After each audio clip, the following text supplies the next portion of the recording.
الحمد لله وكفى وسلام على عباده الذين اصطفى أما بعد فأعوذ بالله من الشيطان الرجيم بسم الله الرحمن الرحيم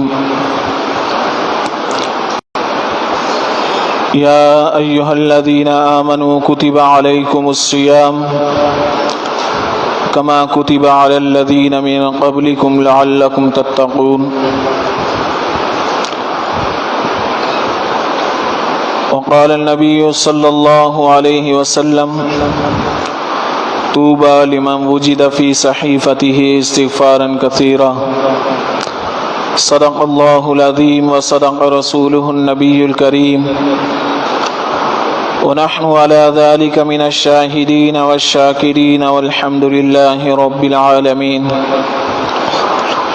اللهم صل على سيدنا محمد وعلى آل سيدنا محمد وبارك وسلم اللهم صل على سيدنا محمد وعلى آل سيدنا محمد وبارك وسلم اللهم صل على سيدنا محمد وعلى آل سيدنا محمد وبارك وسلم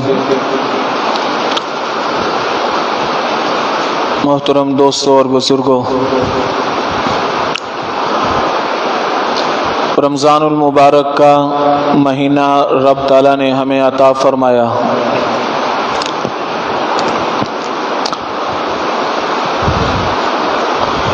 اور اس مہینے کو عطا کرنے کا سبب بتلایا لعلکم تتقون، اے ایمان والو تم پر روزے فرض کیے گئے جیسا کہ پہلی امتوں پر فرض کیے گئے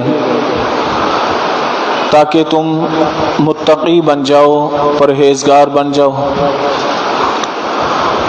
تو پتہ یہ چلا کہ رمضان المبارک کا مہینہ وہ تقوی کے لیے ہے، متقی بنانے کے لیے ہے۔ اگر کوئی شخص دن بھر کے روزے رکھتا ہے لیکن اس کے اندر کوئی تبدیلی نہیں آ رہی، تقوی نہیں آ رہا، تو یقیناً اس سے کوئی خطا ہے، کوئی کمی ہے کہ جس کی وجہ سے تقوی اس کی زندگی میں نہیں آ رہا۔ اگر ایسا ہے تو یہ ہلاکت اور بربادی ہے، سوائے کھانے پینے اور خواہشات سے رکنے کے اور کچھ نہیں۔ ہم نے اپنی زندگیوں کا جائزہ لینا ہے کہ آیا اتنے سالوں کے میں نے روزے رکھے، میری زندگی کے اندر کیا بدلاؤ آیا؟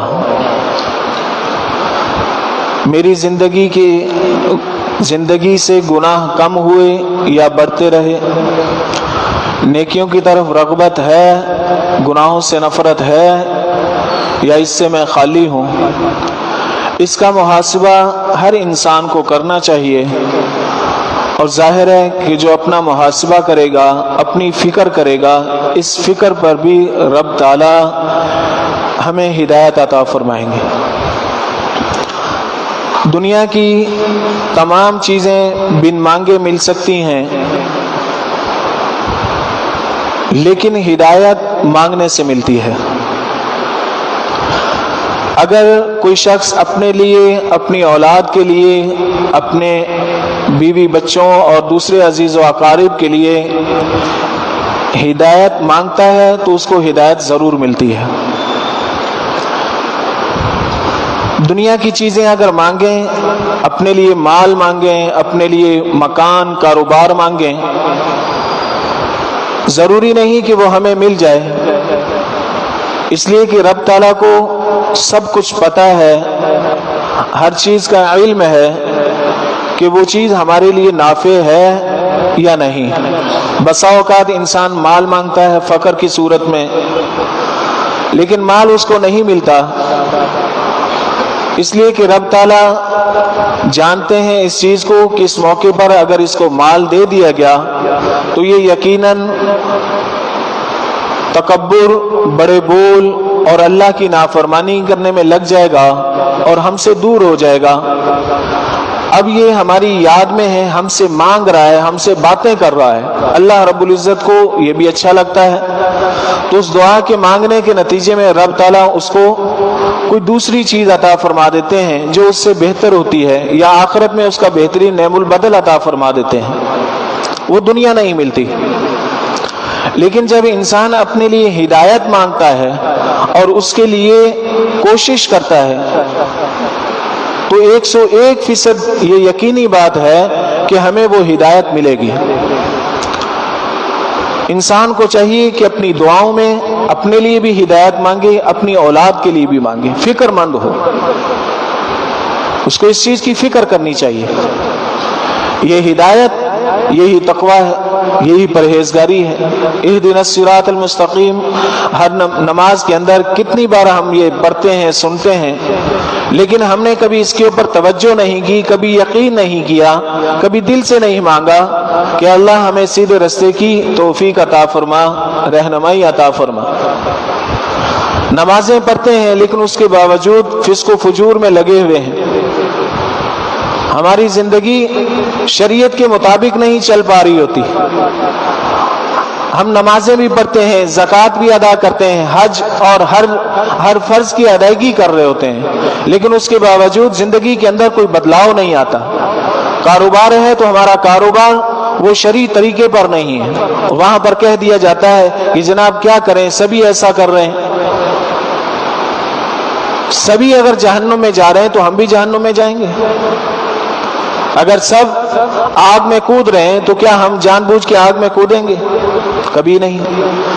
جب دنیا کی تکلیف ہم برداشت نہیں کر سکتے تو آخرت کی تکلیف کیسے برداشت کریں گے؟ آج ایک مسلمان روزہ تو رکھتا ہے لیکن روزہ رکھنے کے بعد جھوٹ بولتا ہے، دکان پہ بیٹھا ہوا ہے، دھوکہ، فریب، سب کچھ اس کی زندگی کے اندر ہے۔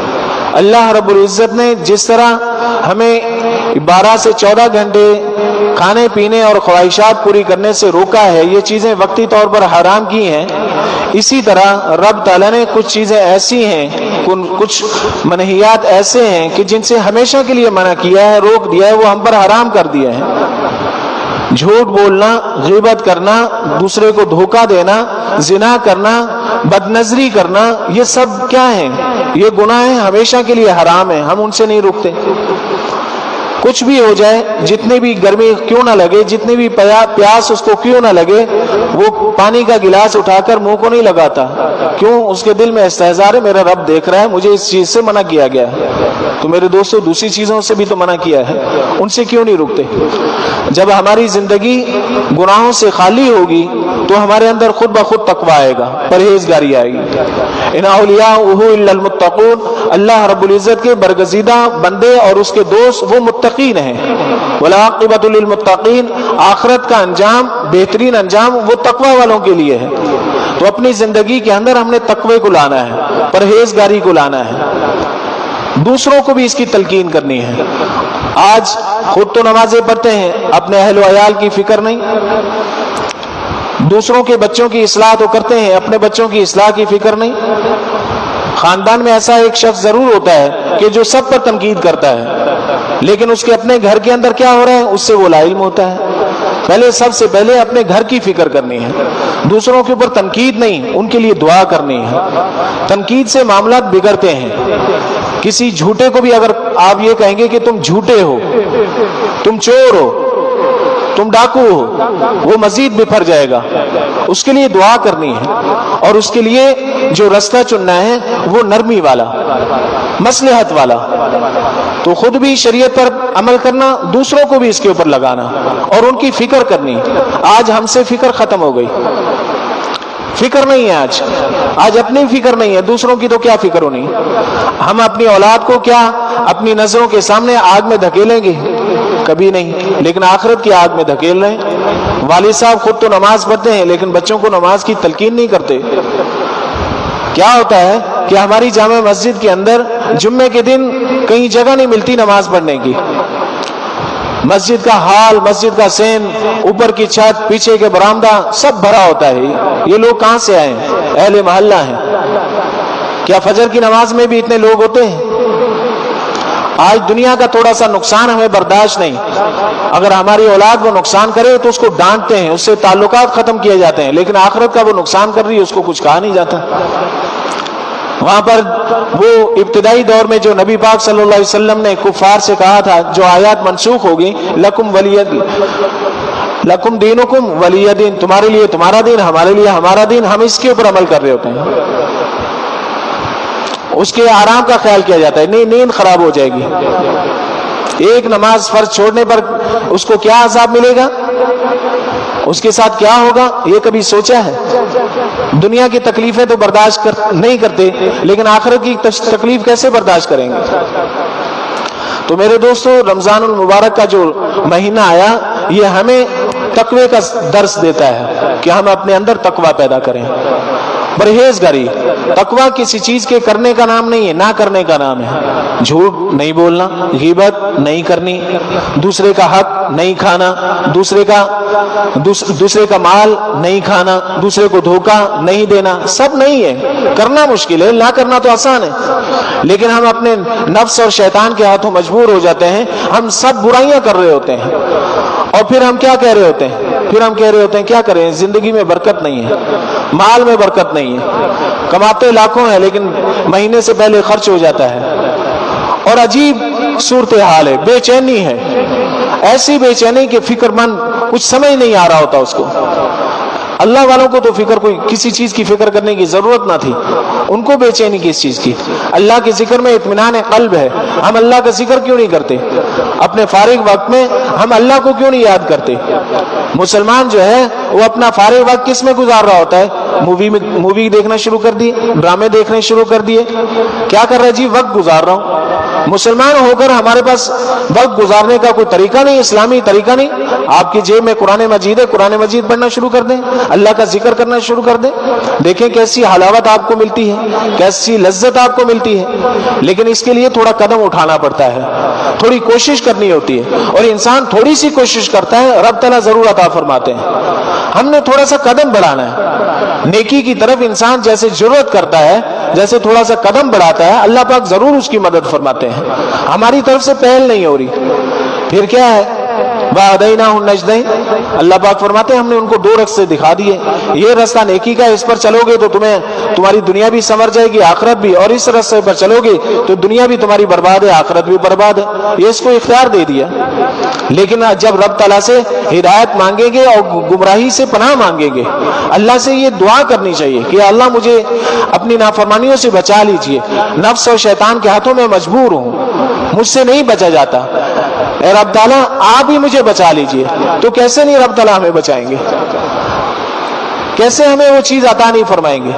ضرور عطا ہوگی، لیکن ہم مانگے تو صحیح، ہم اپنے رب سے وہ چیزیں مانگے تو صحیح۔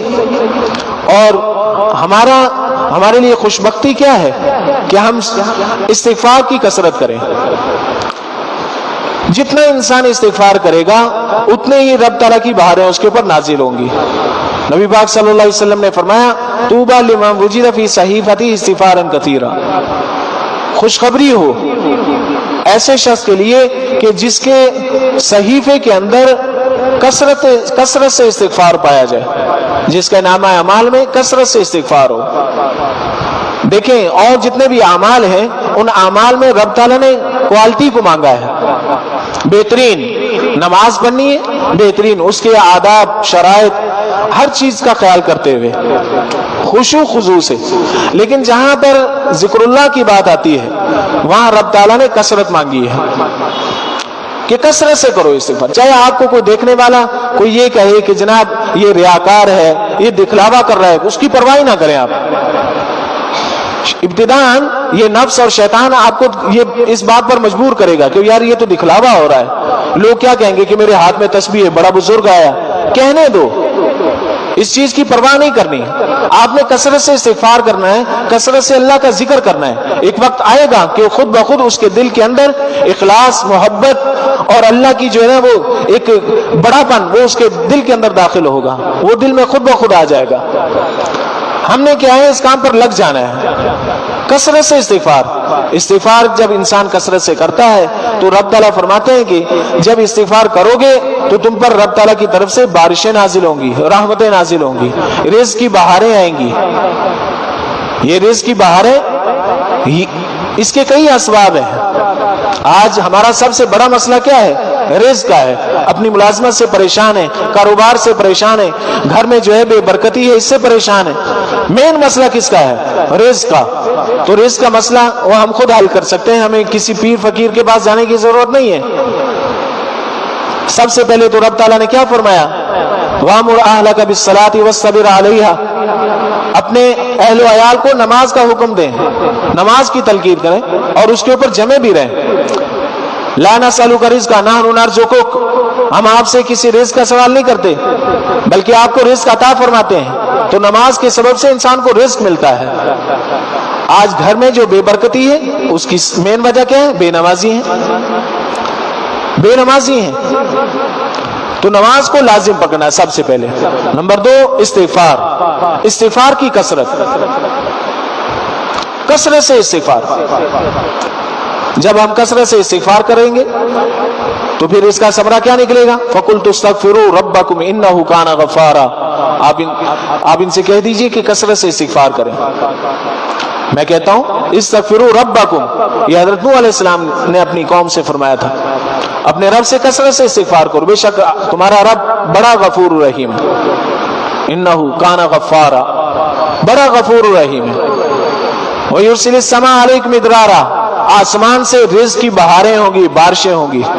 وَيُمْدِدْكُمْ بِأَمْوَالٍ وَبَنِينَ، تمہاری اولاد میں، تمہاری کیا ہے اموال میں رب تعالیٰ بڑھوتری فرمائیں گے۔ وَيَجْعَلْ لَكُمْ جَنَّاتٍ وَيَجْعَلْ لَكُمْ أَنْهَارًا، تم پر باغات کی بارشیں ہو جائیں گی اور نہروں کی بارشیں ہو جائیں گی۔ یہ کس کا ثمرہ ہے؟ یہ استغفار کا۔ تو استغفار کوئی معمولی چیز نہیں ہے۔ انسان جتنا استغفار کرے گا اس کی زندگی سے اتنے گناہ کم ہوں گے، اور جب اس کی زندگی سے گناہ کم ہوں گے تو رب تعالیٰ کا اتنا ہی اس کو قرب نصیب ہوگا۔ علماء فرماتے ہیں جس شخص کی زندگی کے اندر گناہ کم سے کم ہوں گے وہ رب تعالیٰ کے اتنے ہی زیادہ قریب ہوگا، اور جس کی زندگی گناہوں سے بھری ہوگی، گناہ زیادہ ہوں گے، وہ اللہ سے اتنا ہی دور ہوگا۔ اب کون یہ نہیں چاہتا کہ میں رب کے قریب ہو جاؤں، اللہ کی رحمت کے قریب ہو جاؤں؟ کون نہیں چاہتا؟ ہر شخص چاہتا ہے۔ تو وہ گناہوں کو چھوڑے، اور گناہوں کو چھوڑنا تو ساتھ ساتھ اس گناہوں پر معافی بھی مانگنا، اور وہ استغفار ہے۔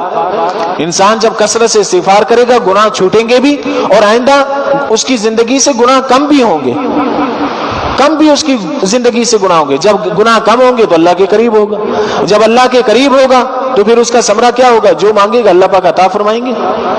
وہ اللہ کا ولی بن گیا، وہ اللہ کا ولی بن گیا۔ اس لیے کہ انسان گناہوں کی زندگی چھوڑ کر جب اطاعت والی زندگی گزارتا ہے اللہ رب العزت کا وہ ولی ہے، وہ اللہ کا ولی ہے۔ اور ولی کی بات کون ٹالتا ہے؟ ولی کے معنی اردو کے اندر دوست کے ہوتے ہیں۔ ہمارا دوست ہماری کوئی بات ٹالتا ہے؟ جو اچھا دوست ہوگا وہ ہماری بات کبھی بھی نہیں ٹالتا، جو کہیں گے وہ پورا کرتا ہے۔ تو جب رب تعالیٰ اپنے ان متقی بندوں کے ولی بن گئے تو اللہ پاک ہماری ہر حاجت جائز خواہش کو پورا کریں گے، کوئی فکر کی ضرورت نہیں ہے۔ تو یہ رمضان المبارک کا مہینہ ہمارے لیے ایک ورکشاپ ہے، ہم اس کے اندر اپنی جو 11 مہینے کی جو زندگی ہے اس کی ٹریننگ کرتے ہیں کہ ہم باقی 11 مہینے ہم نے کیا کرنا ہے۔ اور جب اس کے اندر علماء فرماتے ہیں کہ انسان اعمال میں لگ جاتا ہے، اللہ پاک اس مہینے کی برکت سے بقیہ جو مہینے ہیں ان میں بھی ان اعمال کی اس کو توفیق عطا فرماتے ہیں۔ مثلاً اگر کوئی تہجد کی پابندی کر لیتا ہے اس ایک مہینے میں، دیکھیں اس وقت اٹھے ہوتے ہیں، اور خاص کر ہمارے کراچی کا ماحول کیا ہے؟ ہمارے کراچی کا ماحول یہ کہ رات کو جاگنا، اس وقت جاگ رہے ہوتے ہیں، لیکن اس کے باوجود ہم نماز نہیں، یعنی کہ تہجد کی نماز نہیں پڑھ رہے ہوتے۔ اس تہجد کی نماز میں ہی سب کچھ ملتا ہے۔ بزرگوں نے فرمایا کہ جس نے تہجد کی نماز کو لازم پکڑ لیا اس کو سب کچھ مل گیا، اس کو سب کچھ مل گیا۔ تو اس ایک مہینے میں جب تہجد کی پابندی کریں گے تو انشاءاللہ اس ایک مہینے کی برکت سے رب تعالیٰ بقیہ 11 مہینے میں ہمیں تہجد کی توفیق عطا فرمائیں گے۔ یہ ہے ٹریننگ، اس میں اپنے آپ کو بنانا ہے۔ ہم اپنے اپنے جو ہے وہ مصروفیت میں سے کیسے وقت نکال لیتے ہیں، تلاوت سے کیسے وقت نکالتے ہیں، تلاوت کے لیے، ذکر اللہ کے لیے نکلتا ہے وقت. اس کا مطلب وقت ہے ہمارے پاس. ہم خود جو ہے وہ اطاعت خدا بندی کے اندر اپنے اس وقت کو صرف نہیں کرتے. وقت بہت ہوتا ہے ہمارے پاس. ایک پارہ تلاوت کرنے میں کتنا وقت لگ جاتا ہے؟ اگر ایک ناظرہ پڑھا ہوا بھی انسان ہے 20 سے 25 منٹ میں ایک پارہ، تو 20-25 منٹ نکالنا ہر روز کے کوئی مشکل ہے؟ فیس بک پہ 3-3 4-4 گھنٹے پوری رات برباد کر دیتے ہیں، وقت کا ہمیں پتہ نہیں چلتا. تو ان اتنے گھنٹوں کے اندر سے صرف 20-25 منٹ اور یہ تلاوت کرنا آپ کو کیا کرے گا؟ آپ کو گناہوں سے بچائے گا. انسان کی زندگی گناہوں سے پاک ہوگی. گناہ اس کی زندگی میں کم سے کم آئیں گے. ظاہر ہے کہ جب وہ اللہ کے ذکر میں لگا رہے گا تو گناہ کم ہوں گے. تو یہ اس مہینے میں ہم عہد کریں کہ ہم جو ہے وہ بھرپور اللہ رب العزت کا ذکر کریں گے. ہمیں جو بھی وقت فارغ ملے گی. بھلے آپ کو میں نے جیسا کہ کہا لوگ ریاکار گئے ہاتھ میں تسبیح پکڑ لیں، بات کر رہے ہیں محفل میں بیٹھے کوئی بات کر رہے ہیں کرتے رہیں، چھوڑ دیں، لیکن جیسے ہی بات ختم ہو جائے اس کے بعد ذکر اللہ شروع کر دیں. تسبیح ہوگی تو یقیناً آپ کو توفیق ملے گی. آج ہماری جیب میں تسبیح نہیں ہے، تسبیح نہیں ہے ہماری جیب میں. ہر ایک شخص کی جیب میں تسبیح ہونی چاہیے. یہ تسبیح میرے دوستو آج سے یہ عہد کر لیں کہ میں ذکر کروں یا نہ کروں لیکن جیب میں ضرور تسبیح رکھوں گا، ضرور میری جیب میں تسبیح ہوگی. یہ آپ کو ایسی ایک چیز بتلا رہا ہوں کہ آپ کو انشاءاللہ اس کے صدقے اس کے طفیل آپ کو ضرور جو ہے وہ ذکر اللہ کی توفیق ملے گی. اللہ ضرور توفیق عطا فرمائیں گے. جیب میں تسبیح کا اہتمام کر لیں. جیب میں تسبیح رکھنی ہے ہمیشہ. اتنا تو کر سکتے ہیں، تو اس میں تو کوئی بوجھ کی بات نہیں ہے. ہلکی تسبیح لے لیں، میں یہ نہیں کہتا کہ وزن والی لیں. جیب میں رکھیں، انشاءاللہ آپ کی زبان وہ ذکر اللہ سے جاری رہے گی، تر رہے گی. تو اللہ سے دعا کریں. یہ ختم قرآن کا موقع ہے اور آج اس محفل میں کوئی ایک قرآن پاک کی تکمیل نہیں ہوئی. بہت سارے قرآن پاک اوپر تربیتی جو ہمارے بچوں کا پروگرام تھا ان کا بھی قرآن پاک آج ہی مکمل ہوا ہے. اسی طرح بھائی ابو المدثر صاحب کے صاحبزادے ابراہیم انہوں نے بھی قرآن پاک کی تکمیل کی. ان کے گھر میں 2 صاحبزادیاں ہیں، انہوں نے بھی قرآن پاک کی تکمیل کی. تو یہ تکمیل قرآن پاک کا موقع ہے اور اس موقع پر دعائیں قبول ہوتی ہیں. ہم ٹوٹی پھوٹی دعا مانگیں گے، اللہ رب العزت سے دعا کریں گے کہ اللہ پاک اس کو قبول فرما. وآخر دعوانا ان الحمدللہ رب العالمین.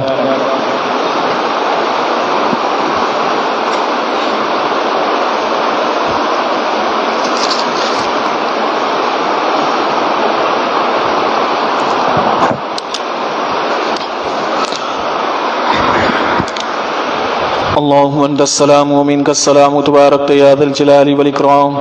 اللهم انا على ذكرك وشكرك وحسن عبادتك. رب اغفر وارحم وانت خير الراحمين. رب اغفر وارحم وانت خير الراحمين. اللهم انت الله ونحن الفقراء. اللهم انت الغني. اللهم انت الصمد لم يلد ولم يولد ولم يكن له كفوا احد. اللهم انا نسألك من خير ما سألك منه عبدك ونبيك محمد صلى الله عليه وسلم ونعوذ بك من شر ما استعاذ منه عبدك ونبيك محمد صلى الله عليه وسلم. أنت المستعان وعليك البلاغ ولا حول ولا قوة إلا بالله. اللهم صل على سيدنا محمد وعلى آل سيدنا محمد وبارك وسلم. اللهم إنا نسألك علما نافعا ورزقا واسعا وشفاء من كل داء. اللهم إنا نسألك علما نافعا ورزقا طيبا وعملا متقبلا.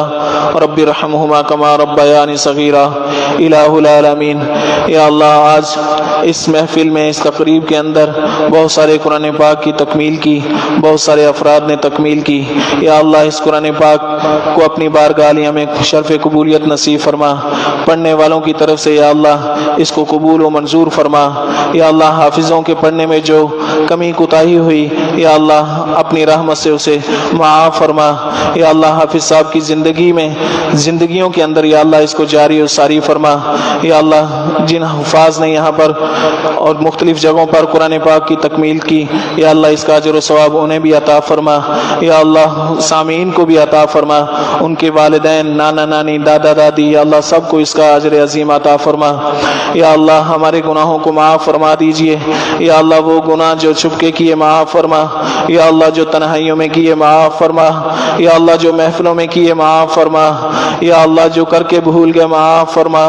یا اللہ جو ہمیں یاد ہیں وہ بھی معاف فرما، یا اللہ ہماری کامل مغفرت فرما دیجئے، یا اللہ گناہوں کی دلدل میں لتڑے ہوئے ہیں، یا اللہ گناہوں کی دلدل میں لتڑے ہوئے ہیں، یا اللہ نافرمانیاں کر کر کے تھک گئے، یا اللہ آپ کی طرف سے پھر بھی رحمتوں کی بارش ہوتی رہی، یا اللہ ہمیں اس بڑے گناہ سے یا اللہ معاف فرما دیجئے، یا اللہ ہمارے اس ان گناہوں کو معاف فرما دیجئے، یا اللہ ہماری نافرمانیوں کو معاف فرما دیجئے، یا اللہ اطاعت کے کاموں پہ ہمیں لگا دیجئے، یا اللہ اتنی نافرمانیاں کی یا اللہ ہمارے نافرمانیاں کر کر کے اپنے بدن کو یا اللہ اپنے ماحول کو ہم نے خراب کر دیا، یا اللہ آپ کی طرف سے پھر بھی رحمتوں کی بارش ہے، یا اللہ آپ کی نعمتیں کھا کھا کے تھک گئے، یا اللہ دانت ٹوٹ گئے، اس کے باوجود اطاعت پر نہیں آئے، یا اللہ ہمیں معاف فرما دیجئے، یا اللہ ہمیں معاف فرما دیجئے، یا اللہ یقیناً جو نافرمانیاں کرتے ہیں یا اللہ نبی پاک صلی اللہ علیہ وسلم کو اس سے بڑی تکلیف ہوتی ہے، یا اللہ ہم آپ علیہ السلام کو تکلیف دینے کا سبب بن رہے ہیں، تکلیف دینے کا سبب بن رہے ہیں، یا اللہ ہمیں معاف فرما دیجئے، یا اللہ ہمیں ان اعمال کی توفیق عطا فرما دیجئے جس سے آپ بھی خوش ہوتے ہیں اور نبی پاک صلی اللہ علیہ وسلم بھی خوش ہوتے ہیں، یا اللہ ہمارے بچوں کو ہدایت عطا فرما دیجئے، ہمارے گھر والوں کو ہدایت عطا فرما دیجئے، یا اللہ جب اس دنیا سے رخصت ہوں تو یا اللہ ہماری زبانوں پر کلمہ طیبہ جاری ہو، لا الہ الا اللہ محمد رسول اللہ، یا اللہ اس کلمے کو ہم آپ کے پاس بطور امانت رکھوا رہے ہیں اور کل مرتے وقت ہمیں عطا فرما دیجئے گا، یا اللہ مرتے وقت ہمیں عطا فرما دیجئے گا، یا اللہ ہم نے نبی پاک صلی اللہ علیہ وسلم کو اپنی زندگی میں نہیں دیکھا لیکن ہماری چاہت ہے، یا اللہ تمنا ہے، یا اللہ اس نورانی چہرے کو ہم دیکھیں جس کو آپ یا اللہ آسمان کی بدلیوں سے جھانک کر دیکھتے تھے اور فرماتے تھے والضحیٰ، یا اللہ اس روشن چہرے کو ہمیں بھی دکھلا دیجئے گا،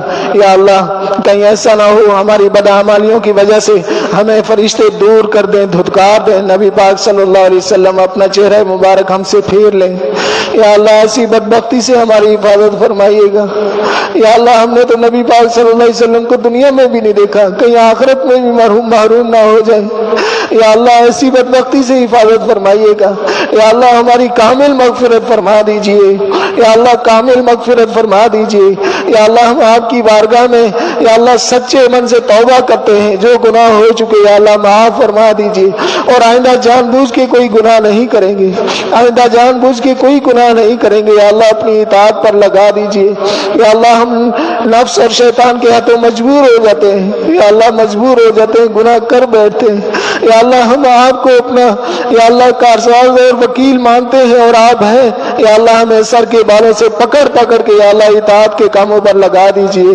اطاعت کے کاموں پر لگا دیجئے، یا اللہ حضرت یوسف علیہ السلام نے جن کو بڑی ان کے بھائیوں نے تکلیفیں دی، ان کے پر بڑے ظلم کیے، لیکن جب یوسف علیہ السلام کو اقتدار ملا آپ نے اپنے بھائیوں سے کہا لا تثریب علیکم اليوم، اے میرے بھائیو آج تم پر کوئی ملامت نہیں، میں نے تمہیں معاف کر دیا، یا اللہ یہ مجھتا کل قیامت والے دن آپ بھی ہمارے حق میں ارشاد فرما دیجئے گا کہ اے میرے بندو لا تثریب علیکم اليوم، میں نے تمہیں معاف کر دیا، جاؤ جنت میں داخل ہو جاؤ، یا اللہ یہ مجدہ ہمارے حق میں بھی سنا دیجئے گا، یا اللہ آپ کو آپ کے نبی کا واسطہ، یا اللہ آپ کو آپ کے نبی کی زلف کا واسطہ، نرم گداز ہاتھوں کا واسطہ، یا اللہ ہماری دعاؤں کو قبول فرما لیجئے، یا اللہ ہماری دعاؤں کو قبول فرما لیجئے، یا اللہ اس مجمع میں سے جن کے والدین یا ان میں سے کوئی ایک دنیا سے رخصت ہو گیا ہے یا اللہ ان کی کامل مغفرت فرما دیجئے،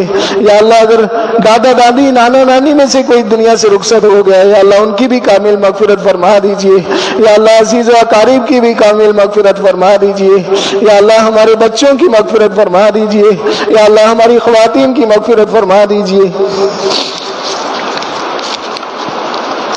یا اللہ سید ابو المحسن صاحب، محمد مختار قاسم صدیقی صاحب، سید اسد اللہ صاحب ان کے لیے دعا کریں، رب تعالیٰ انہیں جنت الفردوس میں اعلیٰ مقام عطا فرمائے اور ان کی کامل مغفرت فرمائے۔ اہلیہ اشرف علی صاحب، اہلیہ محمد مختار صاحب کے لیے دعا کریں کہ اللہ ان کو شفاء کاملہ عاجلہ مستمرہ دائمہ نصیب فرمائے۔ ابو المدثر صاحب کے روزگار کے لیے دعا کریں، اللہ پاک ان کے لیے بہترین روزگار عطا فرمائے۔ ان کی 2 بچیوں نے بھی ختم قرآن کیا ہے، تکمیل کی ہے، یا اللہ ان کے اس تکمیل کو اپنی بارگاہ عالیہ میں شرف قبولیت نصیب فرما۔ یا اللہ جو کچھ مانگا ہے عطا فرما دیجیے، اور جو نہیں مانگا دنیا میں ہمارے لیے بہتر ہے، آخرت میں بہتر ہے، وہ بھی عطا فرما دیجیے۔ یا اللہ ہم نے اپنی وسعت کے مطابق مانگا، لیکن آپ اپنی شایان شان ہمیں عطا فرما دیجیے۔ یا اللہ ہم میں سے جو بیمار ہیں، یا اللہ انہیں شفاء کلی عطا فرما دیجیے۔ یا اللہ جو گھروں میں بیمار ہیں، ہسپتالوں میں، سب کو شفاء کاملہ عطا فرما دیجیے۔ یا اللہ جو اپنے بچے بچیوں کے رشتوں کی وجہ سے پریشان ہیں، یا اللہ ان کے لیے جوڑ کے رشتے مہیا فرما دیجیے۔ یا اللہ جو صاحب اولاد ہیں ان کی اولادوں کو نیک اور صالح، ان کی آنکھوں کی ٹھنڈک بنا دیجیے۔ یا اللہ جو بے اولاد ہیں ان کو نیک اور صالح عافیت والی اولاد عطا فرما دیجیے۔ ربنا تقبل منا انك انت السميع العليم وتب علينا انك انت التواب الرحيم وصلى الله تعالى على خير خلقه محمد وآله واصحابه اجمعین، آمین برحمتک یا ارحم الراحمین۔